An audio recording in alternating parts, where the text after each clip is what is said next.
God is good, and today we're going to be taking a look at the newest Dungeons & Dragons game, Dark Alliance. Now, I'm playing it on PC, but from what I have seen, everything I talk about in this review should match up to the console versions as well. Dark Alliance is an action RPG that ditches the bird's eye view in favor of a more modern, over-the-shoulder, third-person perspective. But the bells and whistles are still here in my opinion, and although some die-hard fans of the Icewind Dale trilogy books may not feel this is what they wanted, since it is very focused on the action, with the RPG elements mostly being in the loot, the leveling up, the feats, and upgrading your gear and support potions. If you approach this game for what it is, an action RPG with a heavy focus on the action, and enjoy the beautiful sights of Dungeons & Dragons locations, you will walk away pleased. Let's get to it. Before we begin, I want to give a big, major shout out to the members of Napalm. Thank you all so very much for your support. I could not do this without you. You are the sponsors of this channel. And if you would like to help support this channel, please click the join button down below for more information and a list of perks. And a very special shout out to the Lords of Napalm,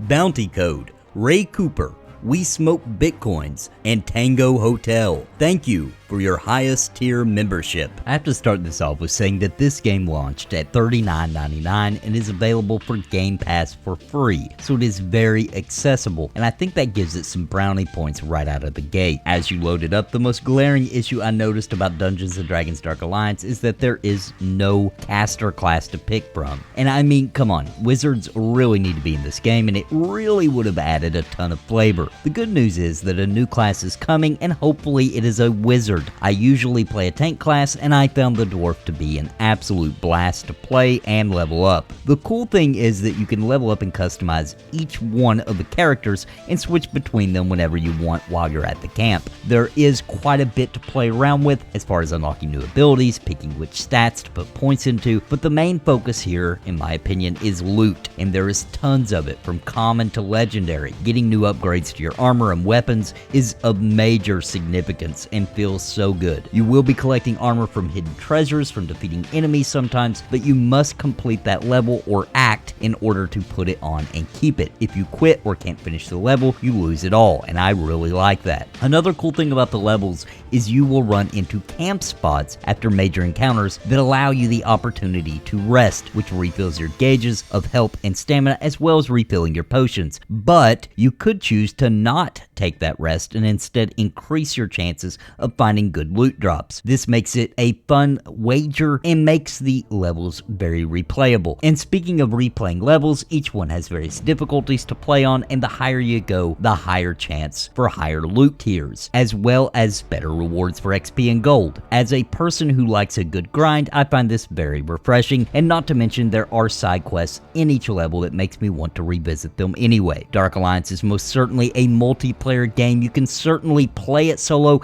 and I gotta admit, there is a sort of hardcore fun to doing it alone, but the real fun is diving in with your friends and slaying some cool Dungeons & Dragons creatures together and enjoy the spoils of loot that come with it. Don't have others to play with? That's okay. You can either host for random other people to join your game, or you can do a quick play that pops you in someone else's game that is hosting and enjoy multiplayer whenever you want. All loot is instanced for you, so anything you see on your end, go ahead and grab it. It's all yours, and it seems only gear for your specific class appears to drop, or at least in all my play sessions, that's the way it seems. The internet is exploding, I have to say, with pretty negative reviews on this game, and I find that a bit astonishing. I think people came into this game maybe expecting a very heavy RPG experience. I mean, it does have Dungeons & Dragons in the name, but this game was advertised from the very beginning to be heavy on the action and to be a hack and slash brawler ARPG type game, and that's exactly what it is, and it does a darn good job at being that too. There is enough variety in the enemies to keep you engaged, and although some exploits can be done to make some of the battles super easy, I'm sure they will patch that stuff in over time. Let me put it this way, if you think smashing lots of things, exploring beautiful environments straight from Icewind Dale and high quality, while looking for secret passageways and trying to complete objectives while getting experience to level and power up your characters,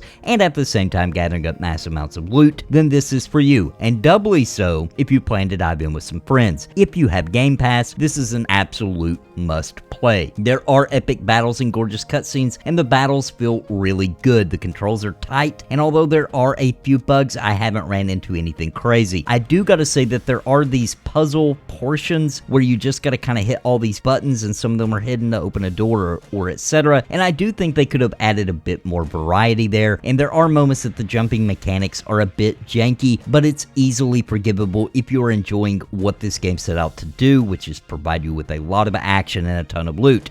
The relentless onslaught of goblin hordes and ice giants, cultists, and the many iconic Dungeons & Dragons creatures is a ton of fun, especially when you crank up the difficulty and have to be more and more tactical in your approach. The ultimate abilities are each unique and fun to unleash, and the accessibility of just being able to hop in on a game and multiplayer quickly is a winning combination. It may be a little too hectic to notice the details sometimes in multiplayer, but there are some very awesome conversations between the creatures if you sneak up on them before battle, and there are a lot of collectibles. Some are lore pieces that tell you more about the story and background of the amazingly crafted Forgotten Realms of Dungeons & Dragons. This game takes place right after the first book in the trilogy, it seems, and makes pretty good use of the massive amount of lore in the books, but as with all D&D games, you will always want more. We know there are new levels and classes coming, but I really hope this does well so we can see sequels and the like. I enjoy action RPGs, but for me, the bird's eye view is getting a little stale to me,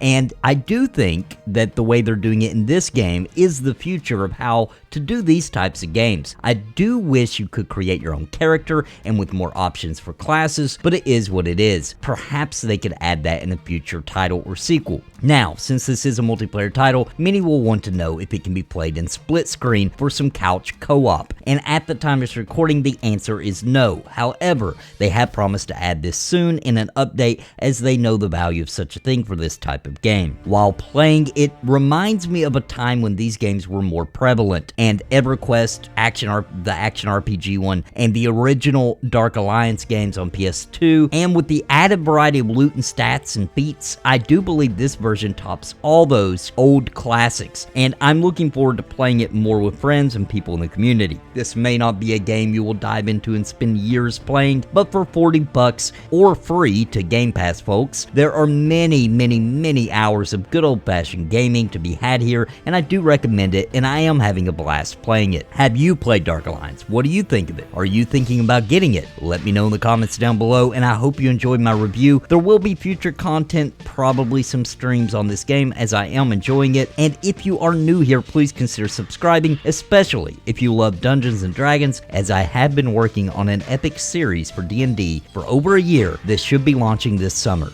That, in my opinion, honestly in my opinion, will be the coolest thing ever released to YouTube. I'm serious, it's that cool. And please toss me a like, as it really does help with the evil YouTube algorithm. And until next time, God bless and happy gaming.